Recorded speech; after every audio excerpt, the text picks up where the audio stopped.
Saudações, meus caros. Tudo bem? Bom, eu espero que sim.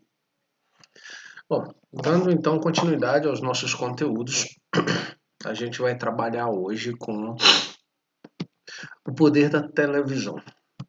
E vocês com certeza devem estar se perguntando como assim então o poder da televisão?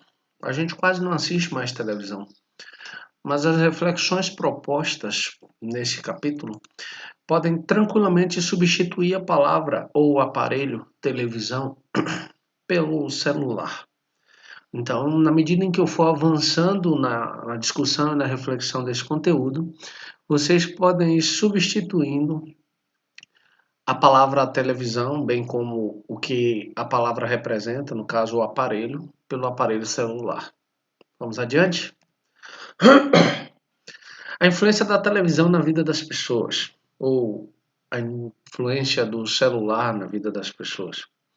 Se a gente parar para pensar, a televisão ela nasce como um meio de comunicação em massa, ou seja, um aparelho que permite a comunicação de uma ideia, de um indivíduo, de um grupo, que pode se espalhar por todos os outros indivíduos ao redor do mundo que detêm televisão com acesso àquele canal, aquele espaço onde está sendo transmitidas essas ideias.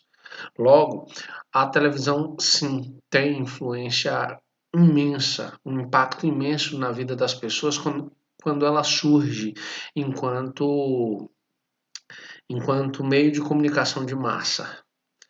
Mais recentemente, é muito mais comum para a nossa realidade a ideia do celular ligado à internet e essa janela para o mundo, que tanto pode ser bem utilizado quanto pode ser mal utilizado. E o vício gerado por esse aparelho vinculado à internet, que teve uma amplitude maior com o surgimento das redes sociais, onde hoje nós seres humanos passamos uma parte significativa dos nossos dias conectados, ou seja, ligados à rede mundial de computadores que é a internet e acompanhando tudo o que acontece no globo, mesmo que a maioria disso não diga respeito às nossas próprias vidas.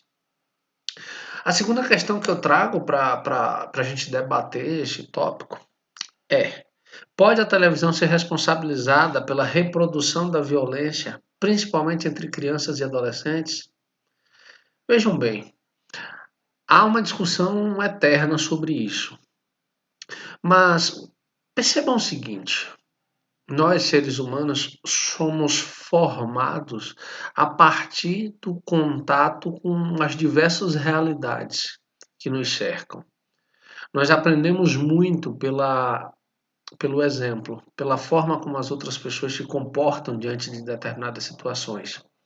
Logo, se somos expostos frequentemente a cenas de violência, é natural que nós aprendamos que a violência é a única forma de resolver determinados problemas, determinadas questões. E dessa forma, usaremos sempre a violência como um mecanismo de solução. E, na medida em que a televisão popularizou os filmes de ação com violências extremadas, com é, atos extremamente públicos de violência, seja através das palavras, seja através do próprio corpo físico. Isso tem colaborado para que as pessoas esqueçam o poder do diálogo na solução dos problemas e usem cada vez mais a força física na tentativa de resolver esses mesmos problemas. Por quê? Porque quer queira, quer não, tanto a televisão quanto a internet, através dos celulares e computadores, criaram um modelo de vida fabricado. Um modelo de vida fabricado que é muito mais sedutor do que nossa vida real. Um exemplo clássico dessa vida fabricada é, sem sombra de dúvida, as propagandas de margarina. Não sei se vocês se lembram, é muito comum, agora a gente tem até outros produtos fazendo comerciais similares. Então você tem ali uma família extremamente feliz num dia de manhã, todo mundo em paz, o pai sorridente, a mãe cuidadosa, zelosa, beijando as crianças, terminando de arrumá-los, um nascer do sol incrível, uma mesa farta, pessoas felizes, o pai perguntando para os filhos o que ele vai fazer na escola, e aí tá lá a vasilha da margarina, como se ao consumir aquele produto, naturalmente você já tivesse acesso àquela vida. É essa a ideia de uma vida fabricada, uma vida a ser desejada, uma vida que não existe na realidade, mas você é induzido a acreditar que ao consumir aquele produto, você naturalmente terá aquela vida. Não à toa, uma famosa marca de refrigerante costuma dizer: abra uma garrafa de felicidade e não abra uma garrafa de um líquido que vai prejudicar a sua saúde. Compreende a diferença? Você não vai desejar um litro de algo que te faça mal, mas você deseja abrir uma garrafa de felicidade, abrir uma vasilha que ao destampar ecoa dali uma vida feliz, algo que vai te proporcionar experiências incríveis. Percebeu a diferença? Isso é discurso. Esse discurso nos aproxima da realidade que a gente deseja ou nos afasta da realidade que a gente não deseja. E a televisão fez isso em seus anos de supremacia, em seus anos de auge, e hoje a gente vê isso na internet. Tranquilo? Então vamos adiante. Bom, até que ponto os programas infantis provocam nas crianças o desejo de pensar? Eis uma questão. A gente tem hoje um mundo de possibilidades que, por exemplo, não havia quando eu era criança. Quando eu era criança, tinha lá o programa da Xuxa, o programa da Angélica, na Manchete, e só. Hoje você tem um mundo de possibilidades. Canais pagos, serviço de streaming, você tem YouTube, você tem um mundo de possibilidades. Inclusive alguns materiais para crianças com muita qualidade. As músicas do Mundo Bita, por exemplo, são interessantíssimas. Mas, no geral, o que é distribuído gratuitamente provoca pensamentos positivos, nos leva, nos convida a pensar a realidade da qual a gente faz parte. E aí vocês poderiam tranquilamente dizer, mas Theo, criança não tem que pensar. Será? Será? E aí, se criança não tem que pensar, não são educadas a pensar desde sempre, essas crianças se tornam adultos que também não serão habituados a pensar. E por não serem habituados a pensar, irão se adaptar ao conceito, ao modelo, ao comportamento que é vendido tanto pela televisão quanto pela internet. É só vocês imaginarem o seguinte: há cerca de 20 ou 30 anos atrás, quando a gente pensava numa carreira de sucesso, desculpem, mas minha alergia está me matando hoje. Pensávamos numa carreira de sucesso, era natural que as pessoas pensassem em uma profissão. Óbvio, haviam aqueles sonhadores desejosos de uma vida glamurosa que pensavam em se tornar um astro da música ou um astro do esporte internacionalmente reconhecido. E essas pessoas ainda existem e elas precisam sonhar e muitas delas alcançam esses sonhos. Mas para a maioria de nós, seres humanos normais, comuns, a gente sonhava com uma profissão que nos oferecesse meios para viver bem e com dignidade. Sonhávamos em ser médicos, advogados, engenheiros, professores, diversas outras profissões. Hoje, a gente, além dos astros de música, além dos astros do esporte, A gente assiste cada vez mais pessoas sonhando também em serem, por exemplo, digital influencer ou youtubers.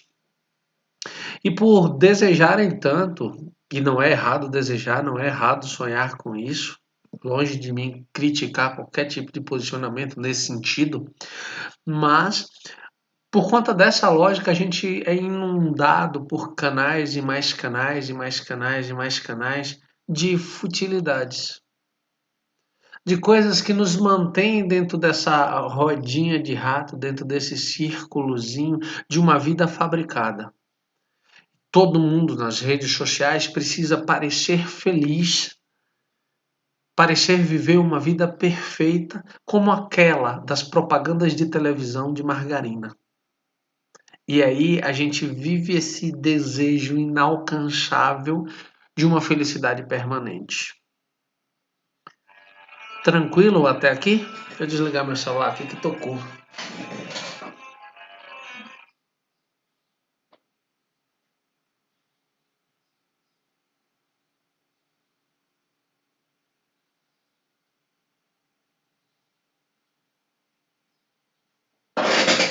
Prontinho, resolvido. Desculpem.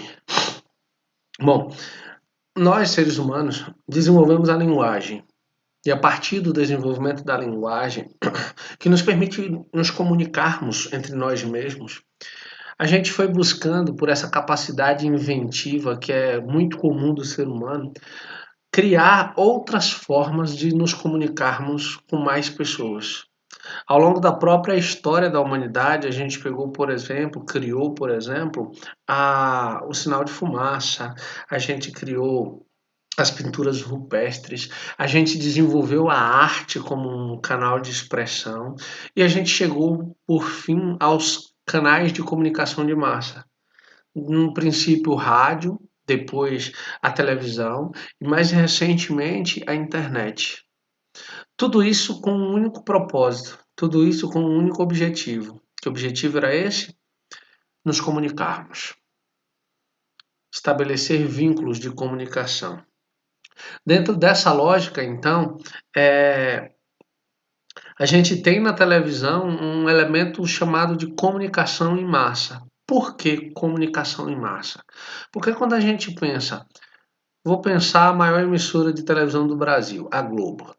Quando a Globo está gravando uma cena de novela dentro de um estúdio organizado com uma equipe de filmagem, equipe de direção, atores, maquiagem, vestuário, técnicos dos mais diversos presentes ali, em um único espaço, aquela informação ela está sendo compartilhada para o Brasil inteiro, ou seja, para a massa da população brasileira que está consumindo aquela informação que, se não houvesse a televisão, estaria apenas encerrado ali naquela sala, naquele estúdio. Como há a televisão como um meio de comunicação em massa que se espalha pelo país, então o que é produzido ali, naquele estúdio, naquela sala restrita, passa então a atingir pessoas a milhares de quilômetros de distância de onde aquilo está sendo produzido. Tá claro? Bom, o tópico seguinte que eu separei foi: as apresentações televisivas não possuem apenas o objetivo de entreter, de divertir. Ela busca vender um padrão de vida. Ela impõe um conjunto sistemático de ideias. Eu não vou aprofundar esse tema aqui agora porque a gente não teria tempo, então vocês terão outras oportunidades para refletir sobre isso, mas no Brasil a gente tem, por exemplo, uma televisão que desde o seu modelo inicial, ela vem, por exemplo, estabelecendo um lugar social para as pessoas negras em seus espaços.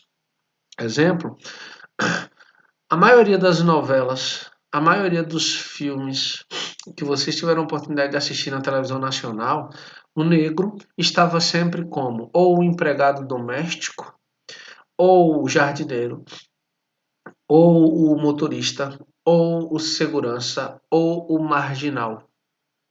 Ou seja, há um preconceito escancarado ali naquela prática televisiva que coloca o sujeito negro sempre como um sujeito numa condição social inferior. Mas qual o modelo desejado? Qual o objeto de desejo maior das pessoas? Dentro do núcleo de uma novela, por exemplo. Desejam ser partes da família nuclear central da trama. O grande empresário, a grande empresária, o, o homem ou a mulher branca bem-sucedida dentro da trama da novela. E a gente consome esse modelo passado pela novela e leva essa visão tosca, tacanha, racista, bizarra para a própria realidade. Por quê? Porque a gente começa a naturalizar esse tipo de postura e achar normal a ausência dessas pessoas em lugares de destaque. Quando na verdade não é normal. E por isso que eu disse que eu não iria me aprofundar agora nesse momento, porque a gente precisaria voltar à história do Brasil para refazer todo um percurso acerca do legado negativo que a escravidão deixou no país. Por isso que a gente vai aprofundar isso num outro momento em sociologia. Tranquilo até aqui? Bom, essa mesma televisão, com o intuito de vender, ela tende a desmerecer, a degradar o que você já tem. Se você tem um celular do ano passado, o seu celular está ultrapassado para a televisão. Se você tem um carro do ano passado, o seu carro está ultrapassado. Por quê? Porque a televisão vende uma ideia de que você precisa estar sempre atualizado. Atualizado com os últimos aparelhos, atualizados com os últimos bens lançados pelo mercado, atualizado com as roupas da última coleção, da última moda. Porque qual é o objetivo central da televisão? Vender. Ela vive do que vende. Então, nessa lógica, ela deseja vender mais e mais e mais. E para que ela venda, ela precisa necessariamente fazer com que você acredite que o que você tem e que funciona perfeitamente bem precisa ser descartado para que você abra espaço para comprar o último lançamento, a última moda, o último aparelho celular, a última maquiagem. Percebe? Então, tudo isso é parte de uma engrenagem muito maior de consumo. Tranquilo até aqui? Então, olha só, basta olhar para a sociedade e ver que ela está marcada pelo hedonismo e ceticismo, ou ainda pelo desamor, provocado pelo individualismo exacerbado, apresentado como algo bom a ser alcançado por todos. Vocês estão no 9º ano e não ouviram ainda o conceito de hedonismo. Mas o conceito de hedonismo surge com as escolas helenísticas, depois da filosofia grega. Vocês vão estudar isso no 1º ano. Mas o hedonismo prega a busca pelo prazer. O problema é que esse prazer que nós temos hoje, na sociedade contemporânea, é um prazer imediato. Um prazer que supre nossas necessidades imediatas. Você está triste? Entra numa loja, faz alguma compra e você vai ficar feliz. Mas essa felicidade dura muito pouco. Porque logo em seguida você está triste novamente e você vai precisar novamente comprar para se sentir feliz, para se sentir bem. E aí você passa a desconfiar, olha o ceticismo, você passa a desconfiar de que talvez não exista de fato uma felicidade permanente. Mas, como você tem poder de compra para se manter consumindo o tempo todo e consumir te faz feliz, você entende que pode, independente de todas as mazelas e desgraças que estejam acontecendo no mundo, você pode continuar alimentando essa falsa felicidade através do consumo. E aí você se torna extremamente individualista e egoísta porque passa a desprezar toda uma realidade que te cerca e observa exclusivamente o seu mundo hedonista, essa vontade imediata de saciar prazeres? É a televisão, é a internet, através de suas redes sociais, que de certa forma transmitem essas ideias, que aprofundam em nós esses valores. Mas a gente nunca para refletir que essas ideias e valores beneficiam apenas aos indivíduos que nos vendem coisas. Porque nós que compramos somos apenas fantoches. Óbvio, há quem discorde disso. E eu respeito a opinião. Afinal de contas, eu posso não concordar com uma só palavra do que disseres, mas defenderei até a morte o direito que tem de dizê-las. Entende? Eu não tenho que defender que as pessoas não tenham opiniões diferentes. Elas têm todo o direito de pensarem como quiserem. E eu devo respeitá-las. E eu posso pensar como eu quiser. E as pessoas devem respeitar. Eu penso que, acho que, discordando de todo esse contexto que nós vivemos, falta respeito ao que o outro pensa. Mas, enfim. Logo, a realidade passa a ser considerada existente se estiver estampada nos meios de comunicação. Uma vez eu estava na casa de uma senhora muito bacana, muito acolhedora, e ela estava assistindo o jornal. Eu fui lá levar um material, acabei sentando e ficando conversando lá com ela. E passou uma notícia absurda num desses jornais nacionais. E ela disse: "Você está vendo isso? Olha que absurdo." E eu disse: "A gente precisa refletir sobre isso." Ela fez: "Por quê? Você não acredita?" Eu disse: "Não. Não da forma que está sendo mostrado aí." E ela disse: "Mas se está no jornal, é verdade." Olha o que ela disse. Se está no jornal, é verdade. Ela não vai investigar, como a maioria das outras pessoas que estão assistindo aquilo não vão. Se está ali, para elas, vale. E ponto. É essa passividade que a gente precisa quebrar. Essa aceitação sem uma reflexão que a gente precisa recusar. Tá claro? Então vamos adiante. Por quê? Porque essa passividade é o desejo que a televisão tem de que nós sejamos pacíficos e que a gente consuma sempre mais e mais e mais. E que ninguém deseje sair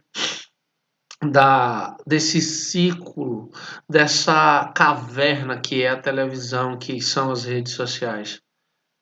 Por quê? Porque se você sai para pensar diferente e volta para dizer para as pessoas que elas também podem pensar diferentes, você vai ser morto. Não morto fisicamente, mas morto, como as redes sociais costumam chamar hoje, cancelado. Como o filósofo foi morto no mito da caverna de Platão. Tá claro? Tranquilo? Até aqui? Theo, mas qual o papel, então? Só um segundo, gente, pega um material aqui. Qual o papel, então, da filosofia nesse processo todo? Hã? Vocês já pararam para refletir sobre isso? O papel da filosofia é exatamente romper com as aparências em busca da iluminação da verdade. O papel da filosofia é nos convidar a pensar diferente, a olhar para a realidade de forma diferente. Seja quando a gente pensar em televisão, seja quando a gente pensar em internet e nos aparelhos que nos conectam a ela. Tranquilo? Tá claro? Então, respondam às atividades. Se surgir alguma dúvida ou algum ponto que vocês queiram ampliar na live, anotem. E na próxima live, tira dúvidas. Então, a gente faz um apanhado sobre tudo isso. Beleza? Eu fico por aqui. Um forte abraço e tchau, tchau.